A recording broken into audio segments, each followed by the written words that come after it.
The Baron Ritzner von Jung was of a noble Hungarian family, every member of which, at least as far back into antiquity as any certain records extend, was more or less remarkable for talent of some description, the majority for that species of grotesquerie and conception of which Tieck, a scion of the house, has given some vivid, although by no means the most vivid exemplifications. My acquaintance with Ritzner commenced at the magnificent Chateau Jung, into which a train of droll adventures not to be made public threw me during the summer months of the year 18. Here it was I obtained a place in his regard, and here with somewhat more difficulty a partial insight into his mental conformation. In later days this insight grew more clear as the intimacy which had at first permitted it became more close. And when after 3 years' separation we met at Jinan, I knew all that it was necessary to know of the character of the Baron Ritzner von Jung. I remember the buzz of curiosity which his advent excited within the college precincts on the night of the 25th of June. I remember still more distinctly that while he was pronounced by all parties at first sight the most remarkable man in the world, no person made any attempt at accounting for this opinion. That he was unique appeared so undeniable that it was deemed impertinent to inquire wherein the uniquity consisted. But letting this matter pass for the present, I will merely observe that, from the first moment of his setting foot within the limits of the university, he began to exercise over the habits, manners, persons, purses, and propensities of the whole community which surrounded him, an influence the most extensive and despotic, yet at the same time the most indefinite and altogether unaccountable. Thus, the brief period of his residence at the university forms an era in its annals, and is characterized by all classes of people appertaining to it or its dependencies as that very extraordinary epoch forming the domination of the Baron Ritzner von Jung. Upon his advent to Gien, he sought me out in my apartments. He was then of no particular age, by which I mean that it was impossible to form a guess respecting his age by any data personally afforded. He might have been 15 or 50 and was 21 years and 7 months.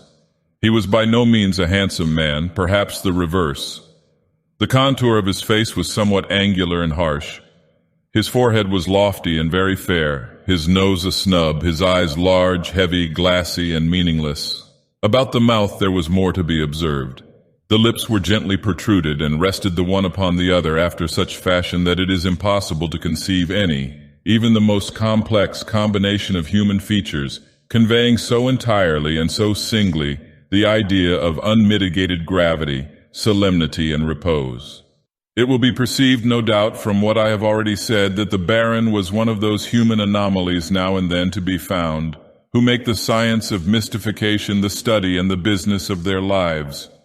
For this science a peculiar turn of mind gave him instinctively the cue, while his physical appearance afforded him unusual facilities for carrying his projects into effect.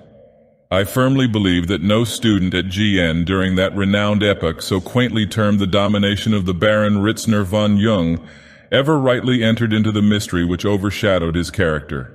I truly think that no person at the university, with the exception of myself, ever suspected him to be capable of a joke, verbal or practical. The old bulldog at the garden gate would sooner have been accused, the ghost of Heraclitus, or the wig of the emeritus professor of theology. This too, when it was evident that the most egregious and unpardonable of all conceivable tricks, whimsicalities, and buffooneries were brought about, if not directly by him, at least plainly through his intermediate agency or connivance.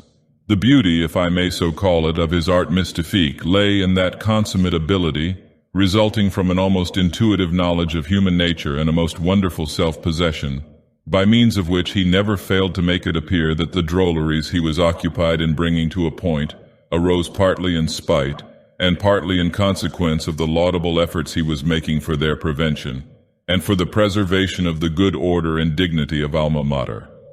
The deep, the poignant, the overwhelming mortification which upon each such failure of his praiseworthy endeavors would suffuse every lineament of his countenance, left not the slightest room for doubt of his sincerity in the bosoms of even his most skeptical companions.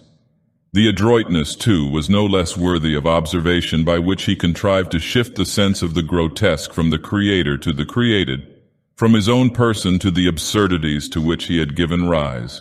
In no instance before that of which I speak have I known the habitual mystific escape the natural consequence of his maneuvers, an attachment of the ludicrous to his own character and person. Continually enveloped in an atmosphere of whim, my friend appeared to live only for the severities of society, and not even his own household have for a moment associated other ideas than those of the rigid and august with the memory of the Baron Ritzner von Jung. During the epoch of his residence at Gien, it really appeared that the demon of the dolce far niente lay like an incubus upon the university. Nothing at least was done beyond eating and drinking and making merry. The apartments of the students were converted into so many pothouses, and there was no pothouse of them all more famous or more frequented than that of the Baron. Our carousals here were many and boisterous and long and never unfruitful of events. Upon one occasion we had protracted our sitting until nearly daybreak, and an unusual quantity of wine had been drunk. The company consisted of 7 or 8 individuals besides the Baron and myself. Most of these were young men of wealth, of high connection, of great family pride, and all alive with an exaggerated sense of honor. They abounded in the most ultra-German opinions respecting the duello. To these quixotic notions, some recent Parisian publications, backed by 3 or 4 desperate and fatal rencontres at Gien, had given new vigor and impulse, and thus the conversation during the greater part of the night had run wild upon the all-engrossing topic of the times. The Baron, who had been unusually silent and abstracted in the earlier portion of the evening, at length seemed to be aroused from his apathy, took a leading part in the discourse, and dwelt upon the benefits, and more especially upon the beauties, of the received code of etiquette in passages of arms, with an ardor, an eloquence, an impressiveness, and an affectionateness of manner, which elicited the warmest enthusiasm from his hearers in general, and absolutely staggered even myself, who well knew him to be at heart a ridiculer of those very points for which he contended, and especially to hold the entire fanfaronade of dueling etiquette in the sovereign contempt which it deserves. Looking around me during a pause in the Baron's discourse, of which my readers may gather some faint idea when I say that it bore resemblance to the fervid, chanting, monotonous yet musical sermonic manner of Coleridge, I perceived symptoms of even more than the general interest in the countenance of one of the party. This gentleman, whom I shall call Hermann, was an original in every respect, except perhaps in the single particular that he was a very great fool. He contrived to bear, however, among a particular set at the university, a reputation for deep metaphysical thinking, and I believe for some logical talent. As a duelist he had acquired great renown even at Gien. I forget the precise number of victims who had fallen at his hands, but they were many. He was a man of courage, undoubtedly, but it was upon his minute acquaintance with the etiquette of the duello, and the nicety of his sense of honor that he most especially prided himself. These things were a hobby which he rode to the death. To Ritzner, ever upon the lookout for the grotesque, his peculiarities had for a long time past afforded food for mystification. Of this, however, I was not aware, although in the present instance I saw clearly that something of a whimsical nature was upon the tapis with my friend, and that Hermann was its especial object. As the former proceeded in his discourse, or rather monologue, I perceived the excitement of the latter momently increasing. At length he spoke, offering some objection to a point insisted upon by R, and giving his reasons in detail. To these the Baron replied at length, still maintaining his exaggerated tone of sentiment, and concluding in what I thought very bad taste with a sarcasm and a sneer. The hobby of Hermann now took the bit in his teeth. This I could discern by the studied hair-splitting farrago of his rejoinder. His last words I distinctly remember.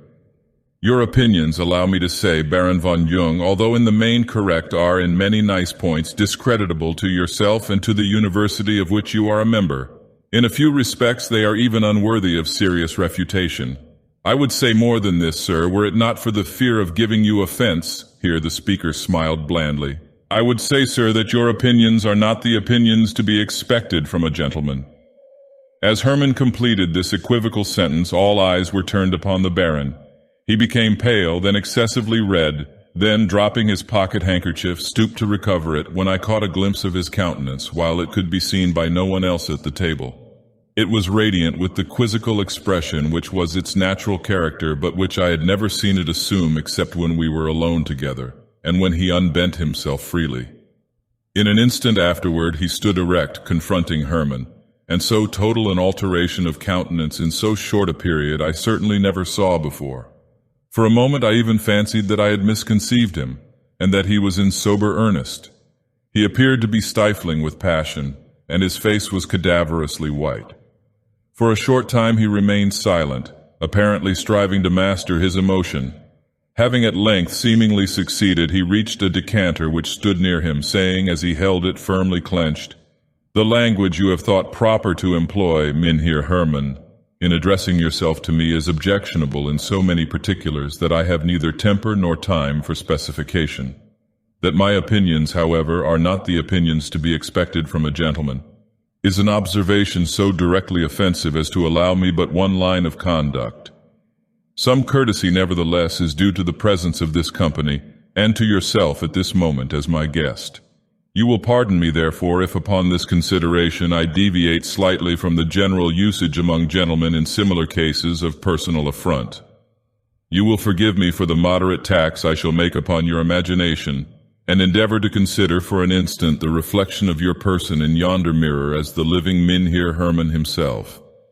This being done, there will be no difficulty whatever. I shall discharge this decanter of wine at your image in yonder mirror, and thus fulfill all the spirit, if not the exact letter, of resentment for your insult, while the necessity of physical violence to your real person will be obviated." With these words he hurled the decanter full of wine against the mirror which hung directly opposite Herman, striking the reflection of his person with great precision and of course shattering the glass into fragments. The whole company at once started to their feet, and with the exception of myself and Ritzner took their departure. As Herman went out, the Baron whispered me that I should follow him and make an offer of my services. To this I agreed, not knowing precisely what to make of so ridiculous a piece of business.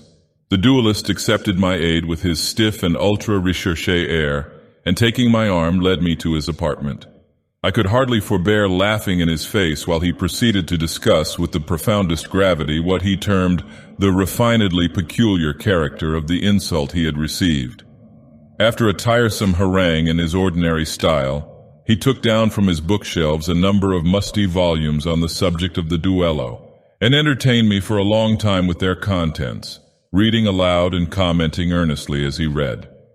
I can just remember the titles of some of the works. There were the Ordonnance of Philippe le Bel on single combat, the Theatre of Honor by Favin, and a treatise on the permission of duels by Andiguier. He displayed also with much pomposity Brantôme's Memoirs of Duels, published at Cologne in 1666 in the types of Elzevir, a precious and unique vellum paper volume with a fine margin and bound by de Rome. But he requested my attention particularly, and with an air of mysterious sagacity, to a thick octavo, written in barbarous Latin by one Hedelin, a Frenchman, and having the quaint title Duelli lex scripta et non aliterque. From this he read me one of the drollest chapters in the world concerning injuriae per applicationem, per constructionem et per se, about half of which he averred was strictly applicable to his own refinedly peculiar case, although not one syllable of the whole matter could I understand for the life of me. Having finished the chapter, he closed the book and demanded what I thought necessary to be done. I replied that I had entire confidence in his superior delicacy of feeling, and would abide by what he proposed. With this answer he seemed flattered, and sat down to write a note to the Baron. It ran thus: "Sir, my friend Monsieur P. will hand you this note. I find it incumbent upon me to request at your earliest convenience an explanation of this evening's occurrences at your chambers. In the event of your declining this request, Mr. P. will be happy to arrange with any friend whom you may appoint the steps preliminary to a meeting. With sentiments of perfect respect, your most humble servant, Johann Herman." To the Baron Ritzner von Jung, August 18th, 18. Not knowing what better to do, I called upon Ritzner with this epistle. He bowed as I presented it, then with a grave countenance motioned me to a seat. Having perused the cartel, he wrote the following reply, which I carried to Herman. "Sir, through our common friend, Mr. P., I have received your note of this evening. Upon due reflection, I frankly admit the propriety of the explanation you suggest. This being admitted, I still find great difficulty, owing to the refinedly peculiar nature of our disagreement and of the personal affront offered on my part, in so wording what I have to say by way of apology as to meet all the minute exigencies and all the variable shadows of the case. I have great reliance, however, on that extreme delicacy of discrimination in matters appertaining to the rules of etiquette for which you have been so long and so preeminently distinguished. With perfect certainty, therefore, of being comprehended, I beg leave, in lieu of offering any sentiments of my own, to refer you to the opinions of Sieur Hedelin, as set forth in the 9th paragraph of the chapter of Injuriae per applicationem per constructionem et per se, in his Alaylex scripta et non aliterque. The nicety of your discernment in all the matters here treated will be sufficient, I am assured, to convince you that the mere circumstance of me referring you to this admirable passage ought to satisfy your request as a man of honor for explanation. With sentiments of profound respect, your most obedient servant, von Jung. The Herr Johann Hermann, August 18th, 18. Hermann commenced the perusal of this epistle with a scowl, which, however, was converted into a smile of the most ludicrous self-complacency as he came to the rigmarole about injuriae per applicationem, per constructionem, et per se. Having finished reading, he begged me with the blandest of all possible smiles to be seated while he made reference to the treatise in question. Turning to the passage specified, he read it with great care to himself, then closed the book and desired me, in my character of confidential acquaintance, to express to the Baron von Jung his exalted sense of his chivalrous behavior, and in that of second, to assure him that the explanation offered was of the fullest, the most honorable, and the most unequivocally satisfactory nature. Somewhat amazed at all this, I made my retreat to the Baron. He seemed to receive Hermann's amicable letter as a matter of course, and after a few words of general conversation, went to an inner room and brought out the everlasting treatise, Alaylex scripta et non aliterque. He handed me the volume and asked me to look over some portion of it. I did so, but to little purpose, not being able to gather the least particle of meaning. He then took the book himself and read me a chapter aloud. To my surprise, what he read proved to be a most horribly absurd account of a duel between two baboons. He now explained the mystery, showing that the volume, as it appeared prima facie, was written upon the plan of the nonsense verses of Du Bartas. That is to say, the language was ingeniously framed so as to present to the ear all the outward signs of intelligibility and even of profundity, while in fact not a shadow of meaning existed. The key to the whole was found in leaving out every second and third word alternately, when there appeared a series of ludicrous quizzes upon a single combat as practiced in modern times. The Baron afterwards informed me that he had purposely thrown the treatise in Hermann's way 2 or 3 weeks before the adventure, and that he was satisfied, from the general tenor of his conversation, that he had studied it with the deepest attention, and firmly believed it to be a work of unusual merit. Upon this hint he proceeded. Hermann would have died 1,000 deaths rather than acknowledge his inability to understand anything and everything in the universe that had ever been written about the duello. Littleton Barry.